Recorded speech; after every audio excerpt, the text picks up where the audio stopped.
بسم الله الرحمن الرحيم. الرحمن علم القرآن خلق الإنسان علمه البيان. الشمس والقمر بحسبان والنجم والشجر يسجدان. والسماء رفعها ووضع الميزان ألا تطغوا في الميزان وأقيموا الوزن بالقسط ولا تخسروا الميزان. والأرض وضعها للأنام فيها فاكهة والنخل ذات الأكمام والحب ذو العصف والريحان. فبأي آلاء ربكما تكذبان؟ السلام عليكم ورحمة الله وبركاته. الحمد لله رب العالمين والصلاة والسلام على رسوله محمد وآله وصحبه أجمعين. أعوذ بالله من الشيطان الرجيم. يا أيها الذين آمنوا كتب عليكم الصيام كما كتب على الذين من قبلكم لعلكم تتقون أياما معدودات فمن كان منكم مريضا أو على سفر فعدة من أيام أخر وعلى الذين يطيقونه فدية طعام مسكين فمن تطوع خيرا فهو خير له وأن تصوموا خير لكم إن كنتم تعلمون. شهر رمضان الذي أنزل فيه القرآن هدى للناس وبينات من الهدى والفرقان فمن شهد منكم الشهر فليصم ومن كان مريضا أو على سفر فعدة من أيام أخر يريد الله بكم اليسر ولا يريد بكم العسر ولتكملوا العدة ولتكبروا الله على ما هداكم وَلَعَلَّكُمْ تَشْكُرُونَ. برادران اسلام، دینی و ملی بھائیوں،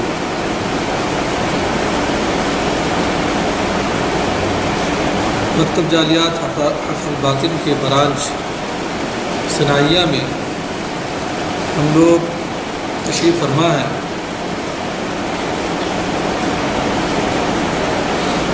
اور قرآن و حدیث کی روشنی میں کچھ باتیں سننے کے لیے جمع ہوئے ہیں.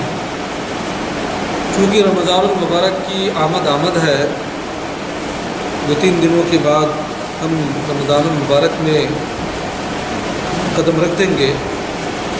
اسی مناسبت سے آج کی یہ مجلس سجائی گئی ہے جس میں رمضان المبارک کے تعلق سے کچھ باتیں آپ کے سامنے رکھی جائے گی.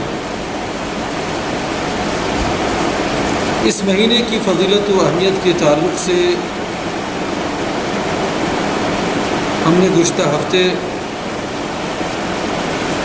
جمعہ کے درس میں بیان کر دیا ہے. آج کی اس مجلس میں صیام روزے کی حکمتیں کیا ہے اس کے تعلق سے اور روزے کے بعض احکام کو انشاءاللہ بیان کیا جائے گا. سب سے پہلی بات،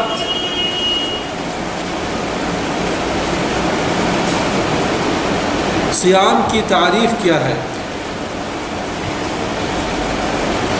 عربی زبان میں روزے کو صوم کہتے ہیں اور اسی صوم کا مصدر کیا ہے؟ صیام ہے.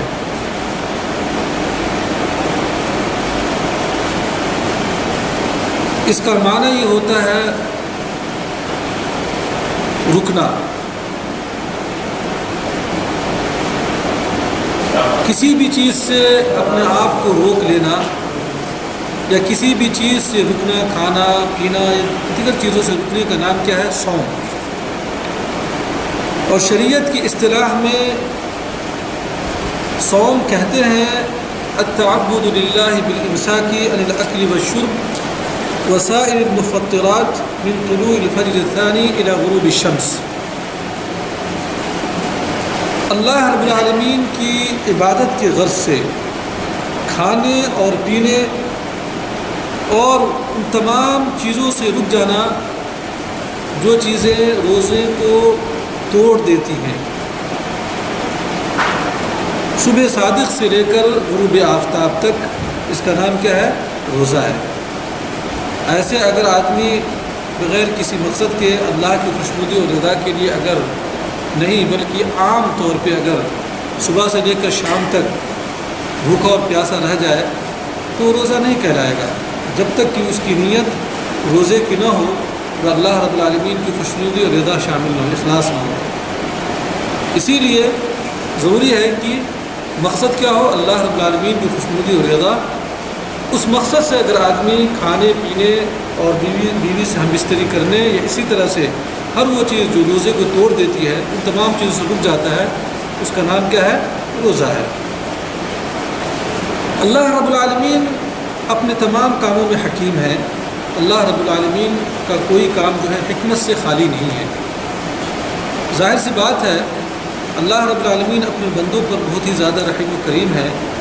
وہ ہرگز یہ نہیں چاہتا کہ ہمیں بھوکا اور پیاسا رکھ کے ہمیں عذاب میں مبتلا کرے، بلکہ روزہ اللہ رب العالمین نے چند حکمتوں کے پیش نظر اللہ رب العالمین نے ہم امت محمدیہ پر کیا ہے؟ فرض کیا ہے. اور صرف امت محمدیہ ہی پر نہیں بلکہ پیارے نبی صلی اللہ علیہ وسلم کی امت سے پہلے جتنی بھی امتیں آئی ہیں، چاہے حضرت آدم علیہ السلام کی امت ہو یا دیگر انبیاء کی امت ہو، عیسیٰ علیہ السلام تک تمام امتوں پر اللہ رب العالمین نے اس فریضے کو کیا فرض کیا تھا. اب اس کا طریقہ کیا تھا ہمیں معلوم نہیں ہے، لیکن قرآن ہمیں بتاتا ہے یا ایھا الذین آمنوا کتب علیکم الصیام کما کتب علی الذین من قبلکم، کہ اے مومنو تم پر اللہ رب العالمین نے اسی طرح سے روزہ فرض کیا گیا جیسا کہ پہلی والی امتوں پر روزہ فرض کیا گیا تھا. اس سے پتہ چلتا ہے کہ یہ بہت ہی اہم شے ہے. اسی لیے تو اللہ رب العالمین نے امت محمدیہ ہی پر نہیں بلکہ امت محمدیہ سے پہلے والی امتوں پر بھی اللہ رب العالمین نے اس فریضے کو کیا ہے؟ فرض کیا تھا.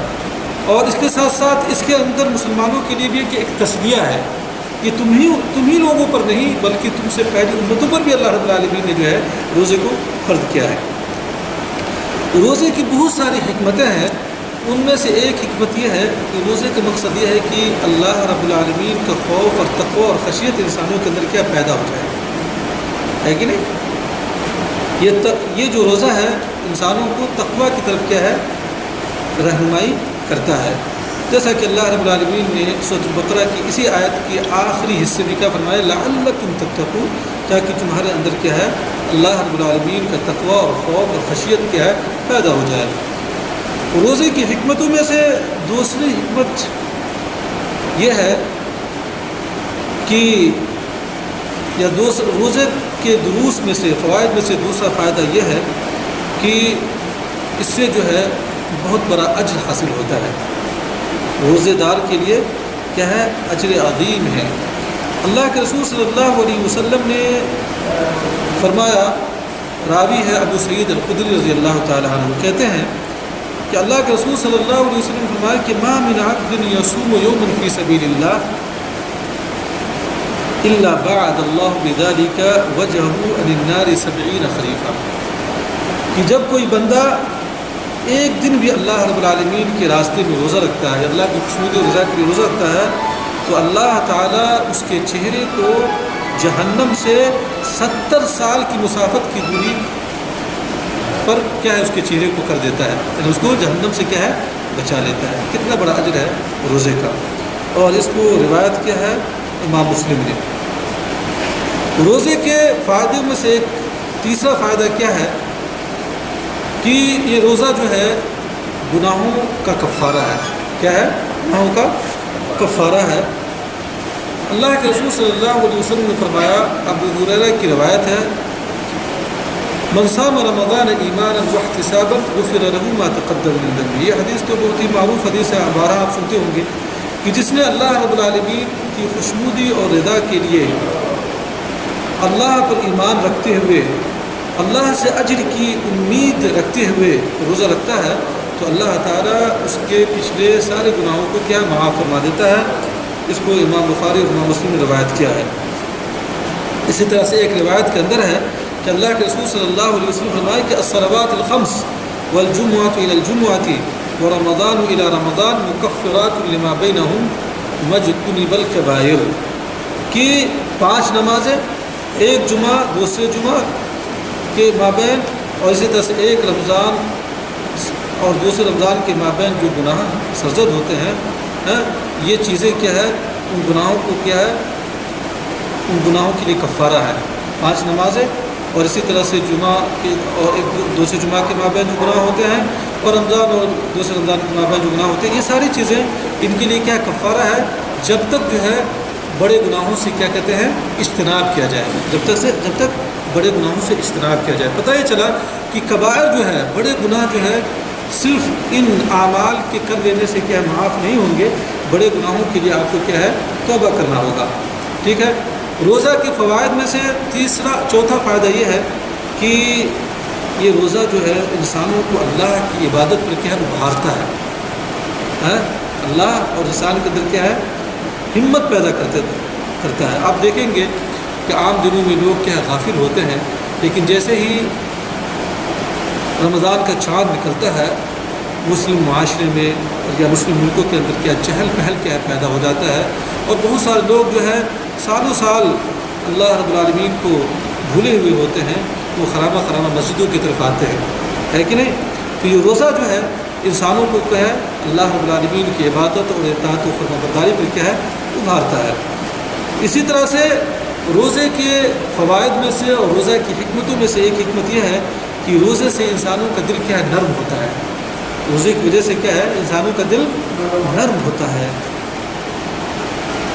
وہ لوگ جن کو اللہ رب العالمین نے پیسے مال و دولت آسائش و آرام سے نوازا ہے وہ بھولے ہوئے ہوتے ہیں، لیکن جب وہ روزہ رکھتے ہیں بھوک کا احساس ہوتا ہے، پیاس کا احساس ہوتا ہے تو پھر وہ جو ہے اپنے مسلمان بھائیوں کو فقیروں اور محتاجوں کو کیا وہ یاد کرتے ہیں اور پھر وہ صدقات و خیرات کرتے ہیں. تو روزہ کے فوائد میں اور اس کی حکمتوں میں سے ایک حکمت کیا ہے یہ بھی ہے تاکہ لوگوں کے اندر کیا ہے اپنے غریب بھائیوں اور مسکینوں اور فقیروں اور محتاجوں کے تعلق سے کیا ہے بیداری پیدا ہو اور یہ جو بھوک اور پیاس کیا چیز ہے اس کا کیا ہے احساس ہو. اسی طرح سے روزہ کی فوائد اور اس کی حکمتوں میں سے یہ ہے کہ اس کے اندر جو ہے لوگوں کے نفوس کی صفائی ہوتی ہے، لوگوں کے نفوس اور لوگوں کے دلوں اور لوگوں کی روح کی صفائی ہوتی ہے. اور یہ روزہ انسانوں کو کیا ہے نظام سے چلنے کا سبق دیتا ہے، نظام سکھاتا ہے. روزہ کیا ہے نظام. دیکھیے کہ فلاں وقت میں کھانا ہے اور فلاں وقت میں کیا افطار کرنا ہے کہ نہیں. ساری چیزیں آپ کے سامنے مہیا ہے، اس کے باوجود بھی آپ کھاتے نہیں، ہے کہ نہیں. تو یہ اس کے اندر کیا ہے ایک نظام ہے. پورا دن آدمی بھوکا ہوتا ہے، اس کے بعد جو ہے پھر وہ افطار کرتا ہے، پھر جو ہے ایک معین وقت پہ جا کے جو ہے وہ سحری کرتا ہے. یہ ساری کی ساری چیزیں کیا ہے انسان کو کیا ہے مہذب بناتی ہے. اور بہت ساری ایسی چیزیں ہیں جو آپ کے لیے جائز ہیں، اللہ رب العالمین نے آپ کے لیے جائز قرار دیا ہے، اس کے باوجود بھی آپ جو ہے ان چیزوں سے دور رہتے ہیں. تو ایک نظام اور انسان کے اندر کیا ہے یہ ایک اسپرٹ اور ایک روح پیدا کرتا ہے یہ روزہ. اسی طرح سے روزے کے فوائد میں سے ایک فائدہ یہ ہے کہ طبی اعتبار سے میڈیکل سائنس کے اعتبار سے کہ روزے کی وجہ سے جو ہے معدہ جو ہوتا ہے معدہ یا معدہ جس کو آپ کہتے ہیں، جس کے بارے میں اطباء کہتے ہیں کہ یہ ام الامراض ہے. جس کا معدہ صحیح ہے وہ صحیح ہے، لیکن معدے کی وجہ سے جو بہت ساری بیماریاں پیدا ہوتی ہیں. تو کہنے کا اصل مطلب یہ ہے اس کی وجہ سے کیا ہے، اس کی وجہ سے معدہ کی وجہ سے جو ہے روزے کی وجہ سے جو ہے معدہ کو کیا آرام ملتا ہے. کیا ملتا ہے؟ آرام ملتا ہے. اور جس کی وجہ سے بہت ساری بیماریاں کیا ختم ہوتی ہیں، ختم ہوتی ہے. کہنے کا اصل مطلب یہ ہے کہ اللہ رب العالمین کا کوئی بھی کام جو ہے حکمت سے خالی نہیں ہے. اسی طرح سے روزے کے فوائد میں سے اور روزہ کی حکمتوں میں سے ایک حکمت یہ ہے کہ روزہ انسان کو، روزے دار کے اندر کیا ہے، عدالت اور مساوات کا درس دیتا ہے۔ روزہ انسان کو عدالت یعنی عدل و انصاف اور آپس میں مساوات کا کیا ہے، درس دیتا ہے کہ نہیں؟ دیکھیے کسی بھی جنس کا ہو، چاہے فقیر ہو یا محتاج ہو، چھوٹا ہو یا بڑا ہو، یہ سب کے سب لوگ کیا کرتے ہیں، بھوکے اور پیاسے رہتے ہیں۔ ایسا نہیں ہے کہ یہ روزے جو صرف کیا ہے مسلمانوں کی جو فقراء اور محتاج ہے انہی پر یہ فرض کیا گیا ہے، نہیں، بلکہ سب پر کیا ہے یہ روزہ فرض کیا گیا ہے۔ تو روزے کے اندر کیا اللہ رب العالمین جو ہے ایک مساوات کا درس دیتا ہے۔ ایک ہی وقت میں لوگ کیا ہے سحری کھاتے ہیں اور ایک ہی وقت میں لوگ کیا ہے افطار کرتے ہیں۔ جو احکام و مسائل جو ہے اغنیاء کے لیے ہیں وہی احکام و مسائل کیا جو ہے فقراء اور محتاج کے لیے ہے۔ جو احکام و مسائل جو ہے کالیہ کے لیے ہے وہی کیا ہے گروہ کے لیے ہے۔ کوئی جنس یا کسی ملک یا کسی برادری یا کسی ذات کا کوئی فرق یا کوئی امتیاز اس کے اندر کیا ہے نہیں رہ جاتا ہے۔ اور اسی طرح سے روزے کے بہت سارے فوائد میں سے ایک فائدہ یہ ہے کہ روزہ جو ہے مسلمانوں کو یا امت محمدیہ کو کیا ہے ایک ٹریننگ دیتا ہے کہ نہیں؟ کیا ٹریننگ دیتا ہے کہ جب انسان اللہ رب العالمین کی خوشنودی اور رضا کے لیے جائز اور حلال اور مباح چیزوں کو چھوڑتا ہے تو بدرجہ اولا اس کو جو ہے اللہ رب العالمین کی خوف اور اس کی خشیت اور اس کے ڈر سے جو ہے ناجائز اور حرام چیزوں کو بھی اس کو چھوڑنا ہوگا۔ اس کے اندر یہ ٹریننگ اور یہ تدریب ہے۔ تو روزہ کے یہ احکام، روزہ کی یہ حکمتیں اور یہ فوائد جو آپ کے سامنے مختصر بیان کیے گئے، اور اس کے علاوہ اگر آپ چاہیں تو بہت سارے اس کی حکمتیں اور فوائد ہیں، یہ مختصر مجلس میں بیان کرنا جو ہے ممکن نہیں ہے۔ اب آئیے روزہ کے بعض احکام کو ہم جانتے ہیں جن کا جاننا ضروری ہے۔ جب تک ہم احکام نہیں جانیں گے اچھی طرح سے کیا ہے ہم روزہ نہیں رکھ سکتے۔ پہلی بات یہ ہے روزہ کے احکام میں سے پہلا یہ ہے کہ رمضان کا مہینہ کیسے شروع ہوتا ہے، اس کے ثبوت کے لیے کیا ہے؟ تو اس کے ثبوت کے لیے ہے کہ رمضان کا جو مہینہ ہے وہ چاند دیکھ کر شروع ہوتا ہے اور چاند دیکھ کر کیا ہے ختم ہوتا ہے۔ اگر کسی وجہ سے جیسے غبار کی وجہ سے یا اسی طرح سے جو ہے بادل کی وجہ سے اگر چاند نظر نہ آئے تو اس کے لیے کیا ہے 30 شعبان کا 30 دن جو ہے آپ کو مکمل کرنا ہوگا۔ تو روزہ کے احکام مسائل میں سے ایک یہ ہے کہ روزہ کن چیزوں سے ٹوٹ جاتا ہے۔ اس میں سے ایک جان بوجھ کر کھانے اور پینے سے، جان بوجھ کر کھانے اور پینے سے۔ اگر کوئی آدمی بھول کر کھا اور پی لیا تو کیا اس کا روزہ نہیں ٹوٹتا، اور اس پر اہل علم کا اتفاق ہے۔ اللہ رب العالمین نے فرمایا کہ وَكُلُوا وَاشْرَبُوا حَتَّى يَتَبَيَّنَ لَكُمُ الْخَيْطُ الْأَبْيَضُ مِنَ الْخَيْطِ الْأَسْوَدِ مِنَ الْفَجْرِ، کہ کھاؤ اور پیو یہاں تک کہ جو ہے سفید دھاگا کیا ہو جائے، کالے دھاگے سے واضح ہو جائے۔ جو فجر کا کالا اس سے مراد ہے صبح صادق، کیا کہتے ہیں صبح صادق اگر ہو جائے تو آپ کو کیا ہے سحری سے کھانے پینے سے کیا ہے رک جانا ہے، یعنی سحری سے کیا ہے اپنے آپ کو کیا ہے فارغ کر لینا ہے۔ اس کے بعد اگر آپ کھاتے پیتے ہیں تو یہ کیا ہے شرم کیا ہے ممنوع ہے اور حرام ہے، اور آپ کا روزہ کیا ہے فاسد ہو جائے گا۔ اس کے بعد جو ہے دوسرا کیا ہے ثانیہ الجماع، جان بوجھ کر اپنی بیوی سے جماع کرنا، یہ بھی کیا ہے روزے کو کیا ہے فاسد کرنے والی چیز ہے۔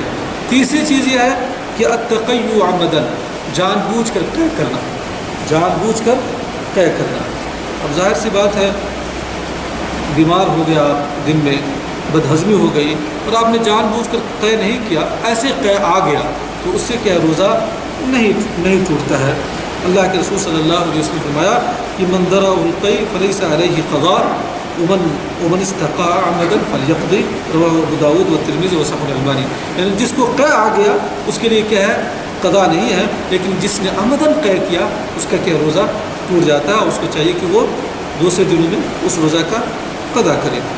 چوتھی چیز کہ ہر وہ چیز جو کھانے اور پینے کے قائم مقام ہو اس سے بھی کیا روزہ ٹوٹ جاتا ہے، جو کھانے اور پینے کے قائم مقام ہو، کھانا اور پینا تو نہیں ہے لیکن کھانا اور پینے کی طرح ہو۔ جیسے مثال کے طور پہ ایسی سوئی آپ لیتے ہیں جو سوئی آپ کو جو ہے غذا فراہم کرتی ہے، تو جمہور علماء کے سلسلے میں کہ اس سے بھی کیا روزہ ٹوٹ جائے گا. ان میں سے اور یہی قول شیخ ابن باز اور محمد بن عثیمین رحمہ اللہ کا ہے. لیکن ایسی سوئی جو غذا تو فراہم نہیں کرتی، جیسے انسولین ہے یا اسی طرح سے بخار کی سوئی ہے یا اسی طرح کی چیزیں ہیں، تو ان سے کیا روزہ کیا کہتے ہیں نہیں ٹوٹتا. 5ویں چیز کیا الحید والنفاس، عورتوں کو جو ماہواری ہے، اسی طرح سے جو ہے ولادت کا جو خون ہے اس سے بھی کیا ہے علماء کا اتفاق ہے کیا اسے کیا ہے روزہ ٹوٹ جاتا ہے. اللہ کے رسول صلی اللہ علیہ وسلم سے روایت کرتی ہے ام المؤمنین عائشہ صدیقہ رضی اللہ تعالی عنہ، کہتی ہیں کہ الیس اذا حاضت لم تصلی ولم تصم. اللہ کے رسول صلی اللہ علیہ وسلم نے ام المؤمنین عائشہ صدیقہ رضی اللہ تعالی عنہ سے کہا کہ کیا ایسا نہیں ہے کہ جب عورت حالت حیض میں ہوتی ہے تو وہ نہ نماز پڑھتی ہے اور نہ وہ روزہ رکھتی ہے. اس کے بعد جو ہے 6ٹھی چیز یہ ہے کہ آدمی حالت بیداری میں استمنا کرے، یعنی اپنے ہاتھ سے منی کو خارج کرے، اس سے بھی کیا روزہ ٹوٹ جاتا ہے.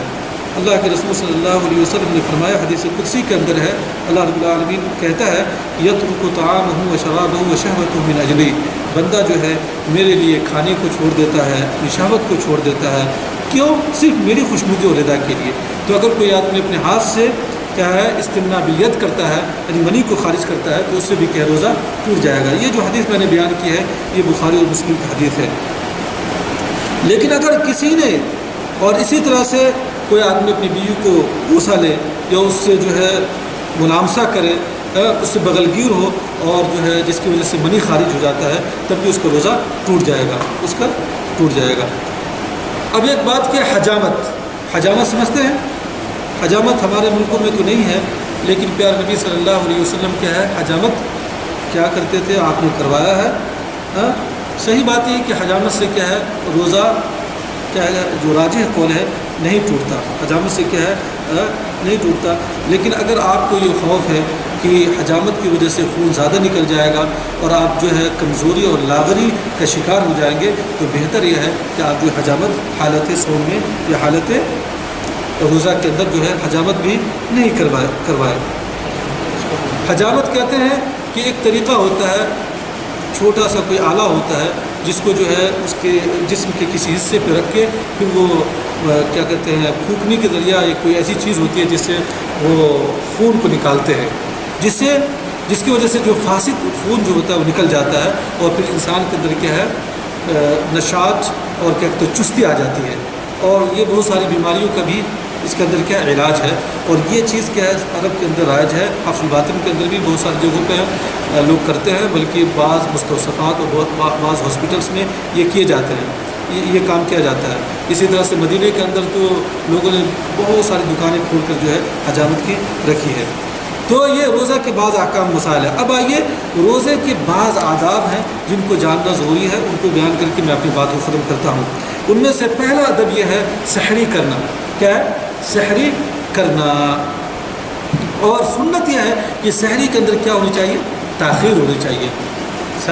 سحری کو جو ہے آخری وقت تک کیا آپ لے جائیں، یعنی اذان سے پہلے آپ جو ہے 2 4 5 10 منٹ پہلے جو ہے آپ سحری کھا کے کیا ہے فارغ ہو.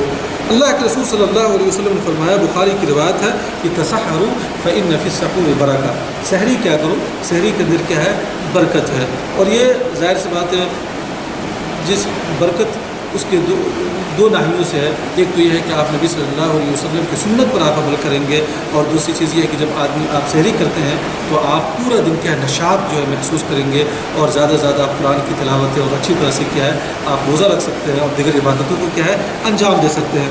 اور اس کے اندر کیا ہے یہود کی مخالفت ہے. یہود کی کیا ہے مخالفت بھی ہے. یہود جو روزہ رکھتے تھے یا روزہ رکھتے ہیں تو وہ سحری نہیں کرتے، اور ہم کیا ہے سحری کرتے ہیں. یہ ہمارے نبی صلی اللہ علیہ وسلم کی سنت ہے. اس کے بعد جو ہے روزہ کے آداب میں سے دوسرا ادب کیا ہے افطار کو جلدی کرنا. افطار میں جلدی کرنا. لیکن ہمارے بہت سارے لوگ کہتے ہیں کہ افطار میں ہمیں احتیاط برتنی چاہیے. سورج غروب ہو جاتا ہے اس کے باوجود بھی انتظار کرتے رہتے ہیں. یہ نبی صلی اللہ علیہ وسلم کے طریقے کے خلاف ہے. آپ صلی اللہ علیہ وسلم فرمایا، بخاری کی روایت ہے کہ لا یزال الناس بخیر ما عجل الفطرہ. اس وقت تک لوگ خیر و برکت اور بھلائی کے اندر ہوں گے جب تک کہ وہ افطار میں کیا ہے جلدی کریں گے.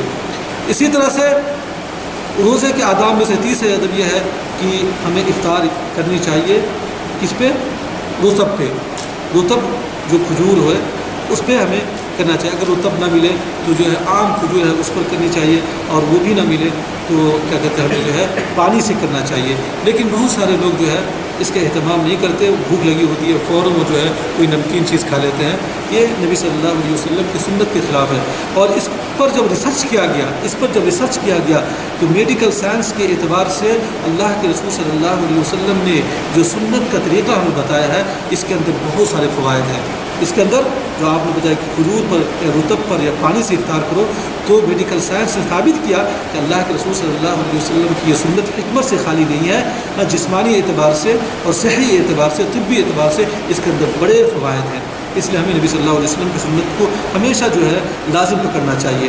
اور روزے کے آداب میں سے چوتھا ادب یہ ہے کہ آپ افطار کے وقت کیا ہے دعا کریں. افطار کے وقت جو ہے دعا کی قبولیت کا وقت ہوتا ہے, اور نبی صلی اللہ علیہ وسلم جب افطار کرتے تو ایک دعا آپ نے سکھائی ہے. وہ دعا یہ ہے ذهب الظمأ وابتلت العروق وثبت الأجر ان شاء اللہ. یہ ابو داؤد کی روایت ہے, اور اسی طرح سے جو ہے اس روایت کو دارقطنی نے جو ہے اس کی صنعت کو جو ہے حسن قرار دیا ہے. پانچواں ادب یہ ہے کہ روزے دار کو چاہیے کہ حالت صوم میں, حالت روزہ میں لڑائی جھگڑا, گالی گلوچ, غیبت, چغل خوری, ان تمام امور سے کیا ہے ایک روزہ دار کیا ہے دور رہے. اللہ کے رسول صلی اللہ علیہ وسلم نے اس سلسلے میں بہت ہی عظیم ادب اور بہت ہی عظیم اخلاق آپ صلی اللہ علیہ وسلم نے فرمایا. آپ نے فرمایا کہ فَإِذَا كَانَ يَوْمُ صَوْمِ أَحَدِكُمْ فَلَا يَرْفُثْ وَلَا يَسْخَبْ. جب تم میں سے کوئی آدمی حالت صوم میں ہو تو فضول بات نہ کرے یا غلط بات مت کرے, یا اسی طرح سے اپنی بیوی سے اسے جمع نہ کرے, جمع کے قریب نہ جائے, اور اسی طرح سے جو ہے شور شرابہ نہ کرے. فَإِنْ صَابَهُ أَحَدٌ أَوْ قَاتَلَهُ.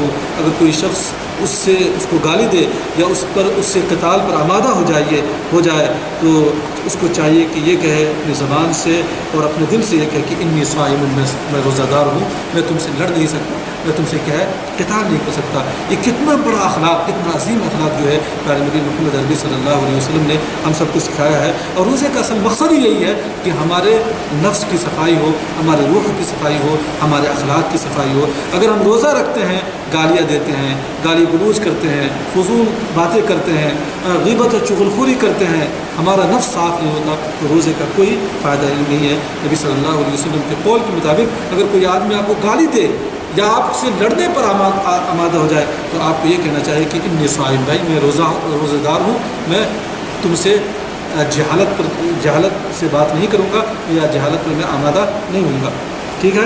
اسی طرح سے ایک حدیث کے اندر اللہ کے رسول صلی اللہ علیہ وسلم فرمایا کہ من لم يدع قول الزور والعمل به فليس لله حاجة في ان يدع طعامه وشرابه رواه البخاری. کہ جو شخص جھوٹ بولنا یا جھوٹ پر عمل کرنا نہ چھوڑے تو ایسے شخص کے بھوکے اور پیاسے رہنے میں اللہ رب العالمین کو کوئی انٹرسٹ نہیں ہے, اللہ رب العالمین کو کوئی حاجت نہیں ہے. اللہ رب العالمین یہ نہیں چاہتا کہ آپ کو بھوک میں مبتلا کرے, پیاس میں مبتلا کرے, آپ کا عذاب دے, ہرگز نہیں. بلکہ روزے کا ایک عظیم مقصد ہے. اگر وہ مقصد آپ نہیں بجا لاتے یا اس مقصد کو آپ حاصل نہیں کر پاتے تو آپ کے روزے کا کوئی فائدہ نہیں ہے. اسی طرح سے یہ ہے چوتھا ادب یہ ہے کہ روزے دار کو چاہیے کہ تمام حرام کاموں سے دور رہیں, تمام حرام کاموں سے دور رہیں, جیسا غیبت, فحش کلامی اور جھوٹ. بہت سارے لوگ روزے کی حالت میں ہوتے ہیں لیکن غیبت بھی کرتے ہیں, چغل خوری بھی کرتے ہیں, فحش کلامی بھی کرتے ہیں اور جھوٹ بھی بولتے ہیں. جیسا کہ تجارت کے میدان میں بہت سارے لوگ ہوتے ہیں. بہت سارے لوگ تجارت کے میدان میں جھوٹ بولنے کو تو جائز سمجھ لیا ہے, بلکہ برجستہ کہتے ہیں کہ اگر میں جھوٹ نہ بولوں تو میرا تجارت جو ہے یا میری تجارت ہی نہیں چلے گی. ہے کہ نہیں؟ یہ بہت بڑا کیا ہے, بہت بڑی غلط فہمی ہے یہ. تو خصوصاً حالت صوم میں چاہیے آدمی کو ان حرام کاموں سے کیا ہے دور رہے. اللہ کے رسول صلی اللہ علیہ وسلم فرمایا کہ رب صائم لیس له من صیام الا الجوع. اس کو ابن ماجہ نے روایت کیا ہے, علامہ البانی نے اس کو صحیح قرار دیا ہے کہ بہت سارے ایسے روزہ دار ہوتے ہیں جن کو سوائے بھوک کے کچھ بھی حاصل نہیں ہوتا, سوائے بھوک کے کچھ بھی حاصل نہیں ہوتا. اور روزے کے آداب میں سے ساتواں ادب یہ ہے کہ ایک روزے دار کو چاہیے کہ زیادہ سے زیادہ کھانا نہ کھائے، کھانا کیا کہتے ہیں کم مقدار میں کھائے یا متوسط مقدار میں کھائے۔ بہت سارے لوگ کیا کرتے ہیں، افطار کرتے ہی بس وہ اس وقت سے شروع ہوتے ہیں تو فجر تک کھاتے ہی رہتے ہیں، کچھ نہ کچھ کھاتے ہی رہتے ہیں، کچھ نہ کچھ کھاتے رہتے ہیں، جس کی وجہ سے کبھی کبھی طبیعت بگڑ جاتی ہے یا پورا دن وہ شخص کیا بوجھل رہتا ہے۔ روزے کے آداب میں سے یہ ہے کہ آدمی کم کھائے، ہے کہ نہیں؟ جیسا کہ نبی صلی اللہ علیہ وسلم کی رہنمائی اس سلسلے میں موجود ہے کہ انسان کے وہ اپنے پیٹ کے 3 حصوں کو کرنی چاہیے، ایک حصے میں جو ہے وہ کھانا ہو، ایک حصے میں پانی ہو، اور ایک حصہ کیا ہے خالی چھوڑ دے سانس لینے کے لیے۔ لیکن ہمارا مسئلہ کیا ہے کہ انواع و اقسام کی چیزیں ہوتی ہیں، اور رمضان المبارک کے مہینے کو ہم لوگوں نے یہی ہم میں سے بہت سارے لوگ یہی سمجھتے ہیں کہ کھانے پینے کا مہینہ ہے، جو کچھ بھی آتا ہے بس ڈالے جاتے ہیں، جس کی وجہ سے جو ہے انسان کی صحت خراب ہو جاتی ہے، اور بسا اوقات ایسا ہوتا ہے کہ اس کے بہت سارے روزے کیا ہے چھوٹ جاتے ہیں۔ تو یہ چیزیں کیا ہے بنیادی اور کیا کہتے ہیں اہم چیزیں ہیں جن کو ایک روزے دار کو چاہیے کہ اپنے ذہن میں باتیں رکھے اور انہی باتوں کی روشنی میں جو ہے اپنے روزے کو کیا ہے شروع کرے۔ اللہ رب العزت سے دعا ہے کہ اللہ تعالیٰ ہمیں جو ہے پیارے نبی صلی اللہ علیہ وسلم کے طریقے کے مطابق ہمیں روزہ رہنے کی توفیق عنایت فرمائے، اور جو رمضان المبارک کا مہینہ ہے اور اس مہینے کا جو مقصد ہے، اس کے اندر جو روزہ ہے، جو روزے کا جو مقصد ہے تقویٰ، اللہ رب العالمین ہمیں جو ہے ہمارے اندر جو ہے تقویٰ کی باد بہاری پیدا کر دے، ہمیں جو ہے روزہ سے زیادہ سے زیادہ فائدہ اٹھانے کی توفیق عنایت فرمائے۔ رمضان میں زیادہ سے زیادہ ہمیں جو ہے تلاوت قرآن اور دیگر خیر کے کام انجام دینے کی توفیق عنایت فرمائے، اور جب تک ہم اس دنیا کے اندر زندہ رہیں ایمان پر زندہ رہیں، اور جب ہمارا خاتمہ ہو تو ایمان پر ہو۔ آمین۔ وآخر دعوانا الحمدللہ رب العالمین۔ السلام علیکم ورحمۃ اللہ وبرکاتہ۔